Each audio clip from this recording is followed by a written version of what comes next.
کرتا ہوں اللہ کے نام سے جو بڑا مہربان نہایت رحم والا ہے۔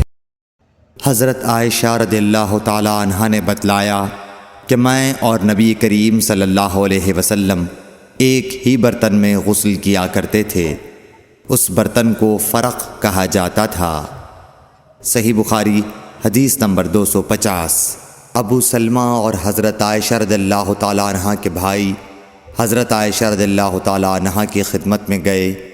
ان کے بھائی نے نبی کریم صلی اللہ علیہ وسلم کے غسل کے بارے میں سوال کیا تو آپ نے سا جیسا ایک برتن منگوایا، پھر غسل کیا اور اپنے اوپر پانی بہایا۔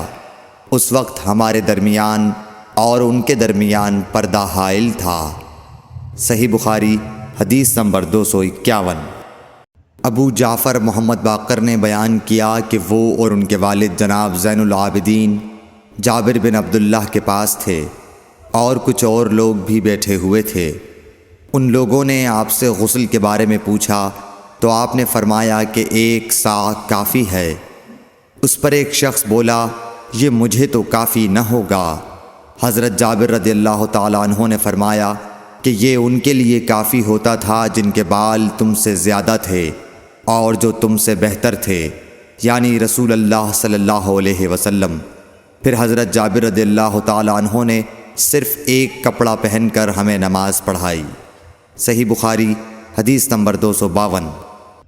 نبی کریم صلی اللہ علیہ وسلم اور حضرت میمونہ رضی اللہ تعالیٰ عنہا ایک برتن میں غسل کر لیتے تھے۔ صحیح بخاری حدیث نمبر 253۔ رسول اللہ صلی اللہ علیہ وسلم نے فرمایا، میں تو اپنے سر پر 3 مرتبہ پانی بہاتا ہوں، اور آپ صلی اللہ علیہ وسلم نے اپنے دونوں ہاتھوں سے اشارہ کیا۔ صحیح بخاری حدیث نمبر 254۔ جابر بن عبداللہ رضی اللہ تعالی عنہ نے فرمایا کہ نبی اکرم صلی اللہ علیہ وسلم اپنے سر پر 3 مرتبہ پانی بہاتے تھے۔ صحیح بخاری حدیث نمبر 255۔